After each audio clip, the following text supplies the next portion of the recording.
Olá amigos, estamos chegando com um novo programa. Nós fazemos sempre o melhor para você, afinal você merece estar sempre aí na nossa audiência. Você vai ver um programa especialíssimo, isso mesmo, um programa recheado de participações do Pergunte ao ADVJus e também no ADV Especial. Fique aqui, o ADVJus já está no ar.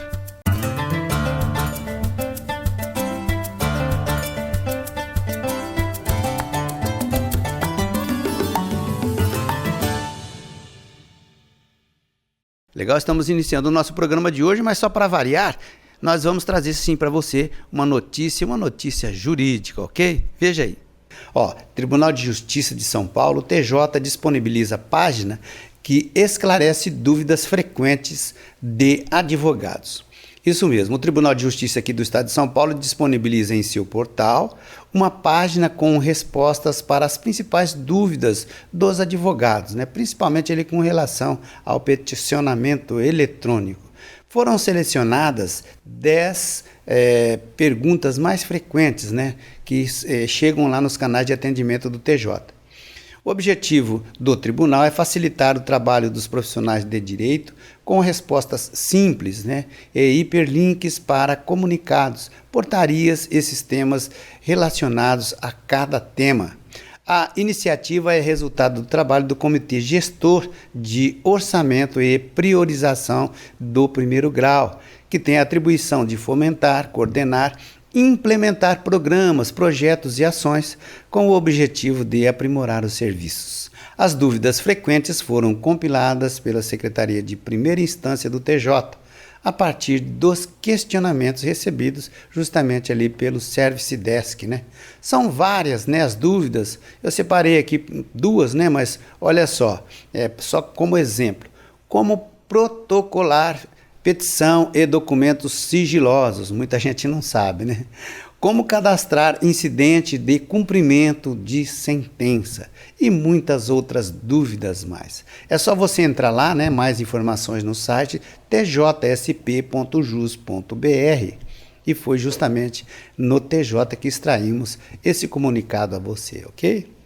Legal demais. Agora vamos começar a nossa escalada de ADV especial com as participações. Nós começamos inicialmente com prática processual e sucessões, com o Dr. Sérgio Dias. Confira. Olá, amigos do ADVJus. É uma satisfação estarmos juntos novamente. Vamos falar hoje sobre um tema que está trazendo bastante movimento dentro do mundo jurídico. A viúva, companheira, deixarão de ser meeiras, deixarão de ser herdeiras? Esse é o projeto que está em tramitação no Congresso Nacional. Esse projeto de lei prevê que a esposa ou a companheira deixarão de ser automaticamente meeiras no caso de falecimento do seu companheiro. E isso vai abranger tanto a mulher quanto ao homem. É uma inovação do Congresso Nacional buscando se adaptar a uma suposta nova realidade em que haveria uma igualdade econômica entre o homem e a mulher. Remontando historicamente a esse conceito, quando do Código de 2002, que novamente ele reprisou o Código de 1916, ele trata da mulher como sendo automaticamente meieira, como cônjuge meieiro nos casos de comunhão parcial de bens, automaticamente a esposa ou o marido se presume como tendo concorrido com 50% na constituição de todo o patrimônio do casal. Atualmente há uma corrente que discute que essa partilha deve ser feita proporcionalmente ao esforço que cada um contribuiu para a constituição do patrimônio. Daí a ideia de se acabar com essa situação de meeiro, havendo a necessidade de fazer uma comprovação da participação de cada um destes cônjuges, assim como já está sendo aplicado pelo Supremo Tribunal Federal nos casos da comunhão parcial de bens, que haja uma efetiva comprovação de que houve uma constituição conjunta de um e de outro para o patrimônio do casal. Me parece que isso representa apenas uma pequena parte da população brasileira. Dentro do nosso Brasil, nós temos os grandes centros econômicos que podem trazer essa realidade. Mas nas pequenas cidades, nas médias cidades, não me parece que seja essa a situação real e efetiva. E em breve traremos novidades sobre esse assunto. Até o nosso próximo encontro. Agora, Direito do Trabalho, doutora Samantha Bredarioli. Olá, eu sou a doutora Samantha Bredarioli e hoje nós vamos conversar a respeito do acidente de trabalho que pode gerar uma aposentadoria não por invalidez. Sim, existe uma lei agora que antecipa a aposentadoria de todo aquele que sofreu um acidente do trabalho e teve algum tipo de sequela. Essa sequela pode ser mínima, mas ela tem que ter reduzido a capacidade de trabalho desse empregado de alguma forma. Com essa redução da capacidade de trabalho, nós conseguimos enquadrar esse trabalhador num tipo de aposentadoria onde ele não perde nada de dinheiro. É uma aposentadoria de 100%, que é conhecida como aposentadoria do deficiente. Entenda deficiência como qualquer tipo de redução da capacidade laborativa, que pode ser média, de grau médio, de uma pequena redução ou uma redução com características fortes. Então, tem esses 3 graus que nós podemos trabalhar com esse tipo de aposentadoria. Essa aposentadoria é uma aposentadoria que leva em consideração todas as contribuições feitas por esse empregado. E se ele tiver mais de 25 anos de contribuição, ele já vai poder se aposentar, algumas vezes até com o teto do INSS. Se você tiver alguma dúvida, procure um advogado de sua confiança e questione a respeito desse assunto. Mais um ADV especial, Direito Condominial, Dr. Márcio Espímpolo.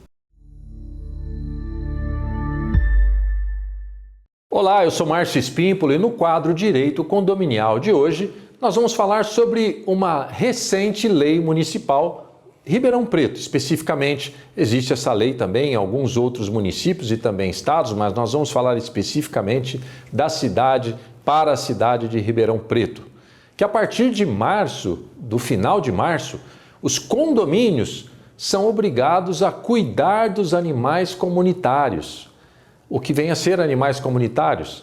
São aqueles cães ou gatos que acabam entrando, chegando até o condomínio e lá se instalam. Lá faz a sua morada, a sua casa, a sua residência. Então, antigamente, os condomínios tentavam ligar para a equipe de zoonoses ou talvez para algum outro departamento do setor público da prefeitura para que viesse retirar aquele animal. A partir de agora, o condomínio é obrigado a tratar desses animais que chegam lá. Bem, como é que vai fazer isso, né? Como é que se faz isso? O síndico, uma orientação é que ele faça uma assembleia, caso o condomínio tenha vocação para recepcionar esses animais comunitários, o síndico vai precisar fazer uma assembleia, verificar quais são os cuidados que precisa ser dados àqueles animais e esses, talvez um morador ou outro será designado para alimentação, água, ração, cuidados médicos também, e os custos disso também serão divididos por todos os moradores. Por isso que precisa de uma assembleia para que seja aprovado ali até uma parte financeira para que esses moradores possam também contribuir. Então, síndico, a partir de agora, com essa nova lei, ele vai precisar organizar o seu condomínio caso ele tenha animais comunitários lá. Se tem uma frequência grande de animais comunitários, ele vai precisar também fazer essa assembleia. Agora, se tem menos probabilidade de animais comunitários ali, pontualmente ele vai precisar também fazer esse tratamento. Então, fiquem atentos aí, síndicos de Ribeirão Preto, porque agora tem uma lei a ser cumprida para tratamento de animais comunitários que se achegarem lá no condomínio. Era isso que nós tínhamos para falar hoje. Até o próximo evento aqui no ADV Jus, no ADV Especial, no quadro Direito Condominial. Até lá! Direito Ambiental, ADV Especial com o Dr. Fabrício Martins Pereira. Olá, amigos do ADV Jus. Hoje no ADV Especial em Direito Ambiental nós vamos falar um pouquinho a respeito dos comitês de bacia hidrográfica. Recentemente foi nomeado novamente pelo nosso presidente da OAB de Ribeirão Preto, Dr. Alexandre Silveira, a representar a OAB no Comitê de Bacia do Rio Pardo, que se reúne aqui em Ribeirão Preto, lá no prédio do DR-CETESB. O que é o Comitê de Bacia? Toda bacia hidrográfica no Brasil possui um comitê organizado por lei federal. O comitê ele é tripartite, um terço da sociedade civil, um terço do Estado e um terço de prefeitos, municípios, das cidades que fazem parte da bacia. Esse comitê, ele recebe propostas de qualquer uma das 3 entidades que o compõem, de projetos ambientais, seja para educação ambiental, seja para implantação de estruturas ambientais como estação de tratamento de esgoto, coleta de lixo, enfim. E ele recebe recursos do FEHIDRO, que reúne dinheiro que vem dos royalties das concessionárias de energia. Para vocês terem uma ideia, esse exercício recebeu do FEHIDRO em Ribeirão Preto, para o Comitê de Bacia do Rio Pardo, 7 milhões de reais, um pouco acima disso, e ele já tinha em caixa mais outros 7 milhões e tanto de projetos não contemplados no passado. Então, no total, hoje o Comitê de Bacia do Rio Pardo possui algo em torno de 15 milhões de reais disponíveis para projetos das prefeituras, do Estado e da sociedade civil que o representa. Nós estamos ali representando a sociedade civil no segmento OAB. E é muito importante porque as câmaras técnicas dos comitês, elas recebem os projetos, definem as prioridades, define os requisitos para a obtenção dos créditos e depois contempla ou não os projetos apresentados. Isso pode trazer uma melhoria, um ganho ambiental muito significante para toda a nossa região, para aquele que participa do comitê, para aquele que obtém uma verba e implanta efetivamente um projeto ambiental. Fica a dica para os colegas que representam classes, seja da sociedade civil, etc., que podem se cadastrar, podem fazer parte do Comitê de Bacia, podem assistir às reuniões. E o nosso conselho é que entrem no portal do comitê e se informem com relação a todos esses detalhes aqui que nós mencionamos ainda aqui en passant, ok? Forte abraço a todos e até uma próxima aqui no ADV Especial em Direito Ambiental. Prática Processual Penal com o Dr. Joaquim Romão Neto. Veja. Olá, amigos do ADV Jus. Hoje, na prática processual penal, vamos abordar um tema que traz muitos questionamentos. É crime atropelar alguém? Todos os dias, nos deparamos com notícias de atropelamentos no trânsito. Atropelar uma pessoa é uma situação grave, que pode sim gerar consequências legais em diversas esferas, criminal, administrativa, civil. Mas, portanto, atropelar alguém pode sim configurar um crime, dependendo das circunstâncias e do resultado do ato. Por exemplo, quando resulta em lesões ou morte. E há que se verificar também sobre a culpa ou o dolo. Se o atropelamento for acidental, geralmente é acidental, sem a intenção, o motorista ele pode responder por lesão corporal culposa ou homicídio culposo, que são os famosos conceitos de imprudência, negligência ou imperícia. Bom, em todos os casos, é essencial que o condutor preste o socorro à vítima, registre o acidente lá por meio do boletim de ocorrência e colabore com as investigações. Isso pode atenuar as penalidades e demonstrar ali que o motorista agiu de uma forma responsável após o acidente. Já fatores como embriaguez ao volante, a fuga do local do acidente, a participação em corridas ilegais, os famosos rachas, podem agravar a pena. Nos diversos riscos no trânsito, muitas vezes com acidentes que têm as perdas irreparáveis de vidas, a análise desse atropelamento exige uma compreensão não apenas da responsabilidade penal, mas tem diversas outras circunstâncias. E aí, se você for acusado, por exemplo, de um homicídio culposo no trânsito, primeira medida, manter a calma, cooperar com as autoridades, mas prestar atenção também nas declarações ali iniciais que podem prejudicar a sua defesa. Então, portanto, é fundamental contratar um advogado especializado em direito penal, que irá orientar sobre a melhor forma de se proteger legalmente, O advogado vai analisar as evidências, as provas, as circunstâncias do acidente que vão apoiar a sua versão dos fatos e construir uma defesa sólida, garantindo também os seus direitos ao longo do processo. Por fim, vamos observar o respeito às leis de trânsito, pois a segurança de todos é essencial para prevenir acidentes e evitar essas penalidades. Muito agradecido pela sua atenção e até o próximo ADV Especial. Agora o momento do intervalinho. Nós voltamos na sequência.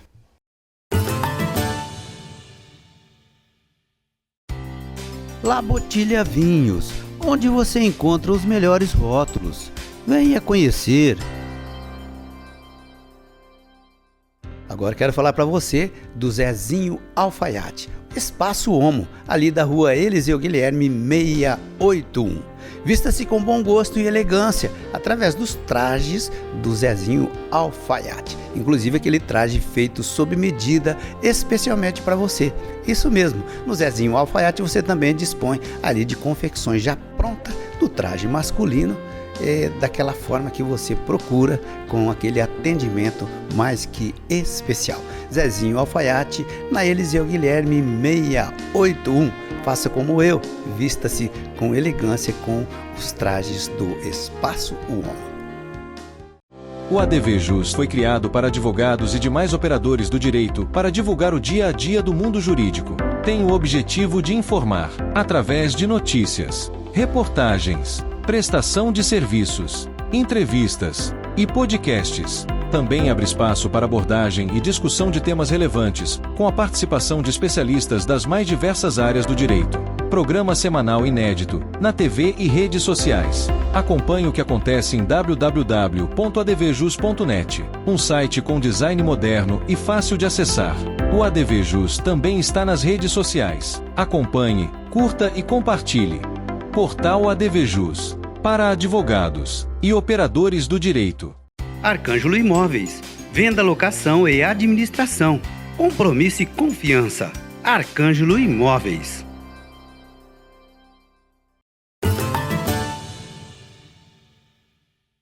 Voltamos com o segundo bloco do programa hoje, referente a ADV especial e ao Pergunte ao ADVJus. Agora é o momento de mais um ADV especial. Direito Urbanístico, Dr. Roberto Guimarães. Falando em mobilidade urbana, é de crucial importância que todo município tenha. Mesmo porque ele é obrigatório a partir do momento que se entende que é uma regra do direito urbanístico inserida no plano diretor de desenvolvimento de toda a cidade. Por que é importante? Porque vai garantir ao cidadão uma livre locomoção, uma locomoção mais fluida, mais organizada. A cidade se solta, principalmente em centros maiores, nas metrópoles, em que há um distanciamento muito grande, um crescimento muito horizontal do tecido urbano. Então, a partir do momento que você, imagine, existe um cidadão que mora na periferia, ele tem que se locomover até o centro para cumprir carga horária, para trabalho. Esse trânsito tem que ser fluido. E aí o governo municipal tem que conferir a esse cidadão o transporte urbano de qualidade, para que haja a garantia àquele cidadão que ele faça uso de um transporte público urbano. Portanto, é de suma importância que a cidade tenha organizado esse plano de mobilidade urbana. E é isso, é muito importante que isso aconteça, é obrigatório, além do que.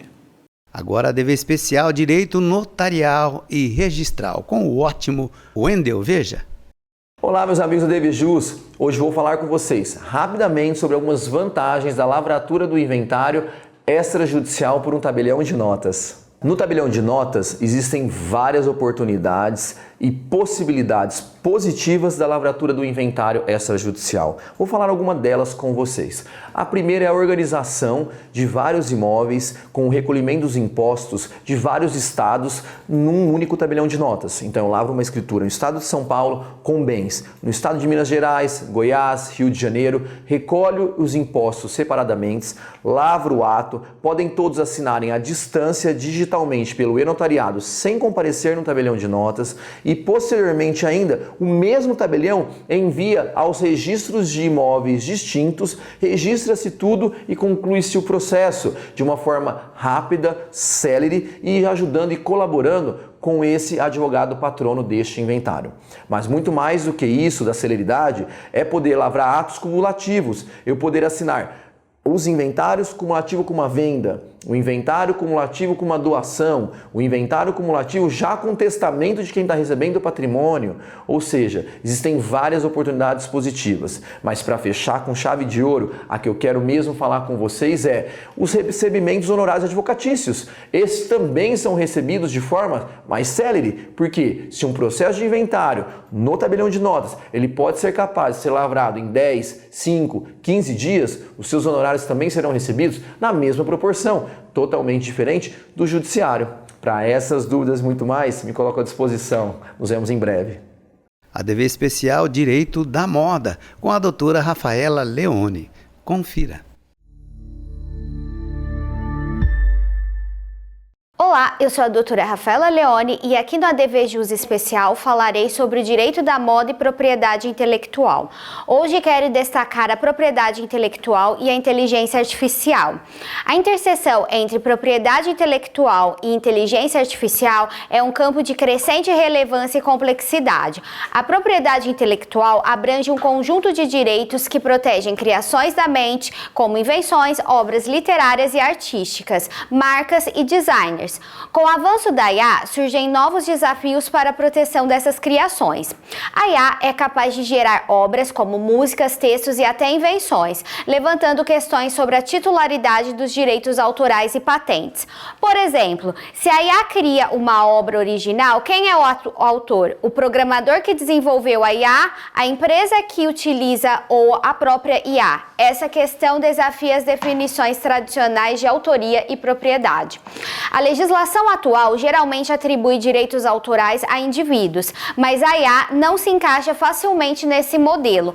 Há um debate sobre se a IA deve ser reconhecida como criadora ou se os direitos devem ser atribuídos a humanos ou entidades.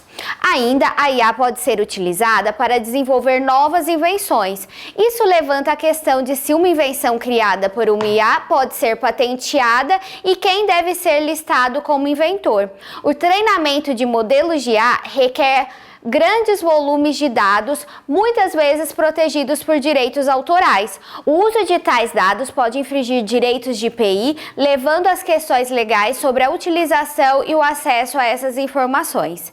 Os sistemas legais em todo o mundo estão começando a adaptar-se a essas novas realidades. Algumas abordagens incluem legislação específica para criar leis que reconhecem a IA como entidade legal ou que estabelecem regras claras sobre titularidade de criações geradas por IA. E os direitos de uso para desenvolvimento de modelos de licenciamento que permitem o uso de obras geradas por IA, garantindo que os criadores humanos e as empresas possam explorar comercialmente essas inovações. Portanto, a propriedade intelectual e a inteligência artificial é um campo de grande evolução que demanda atenção contínua.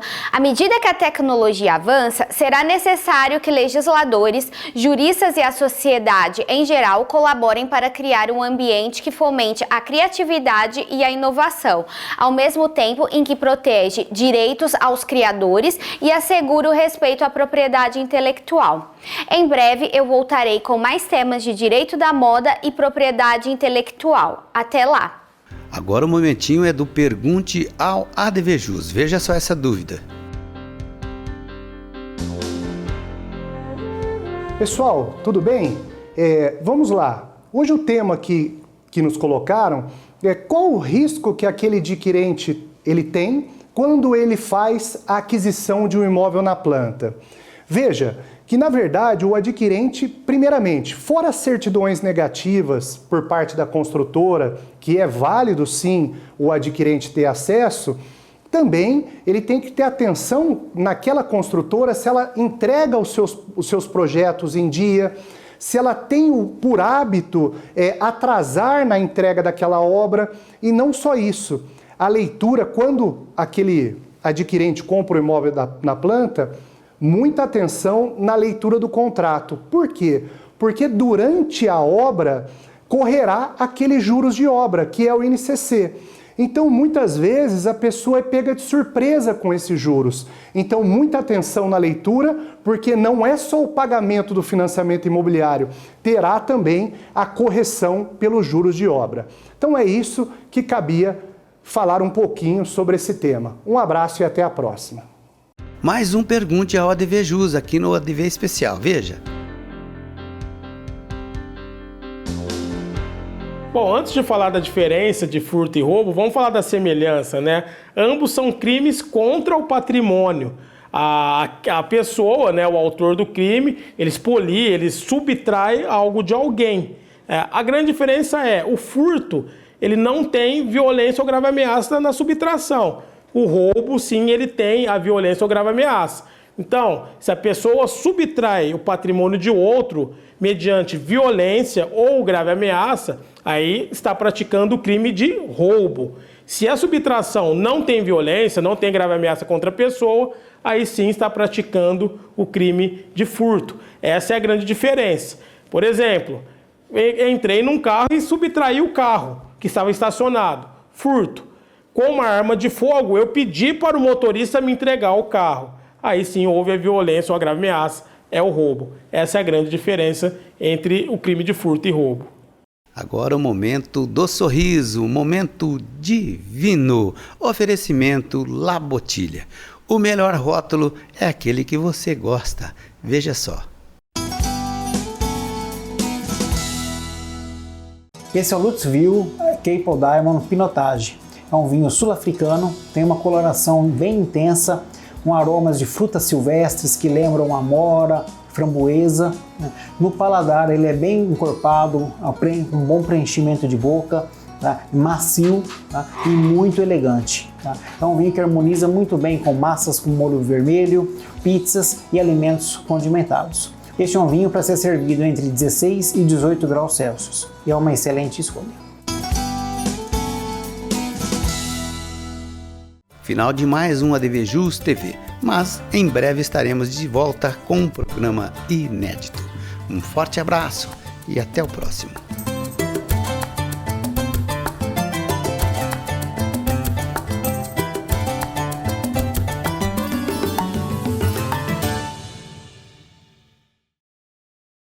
O ADV Jus foi criado para advogados e demais operadores do direito para divulgar o dia a dia do mundo jurídico. Tem o objetivo de informar, através de notícias, reportagens, prestação de serviços, entrevistas e podcasts. Também abre espaço para abordagem e discussão de temas relevantes, com a participação de especialistas das mais diversas áreas do direito. Programa semanal inédito, na TV e redes sociais. Acompanhe o que acontece em www.advjus.net, um site com design moderno e fácil de acessar. O ADV Jus também está nas redes sociais. Acompanhe, curta e compartilhe. Portal ADV Jus, para advogados e operadores do direito.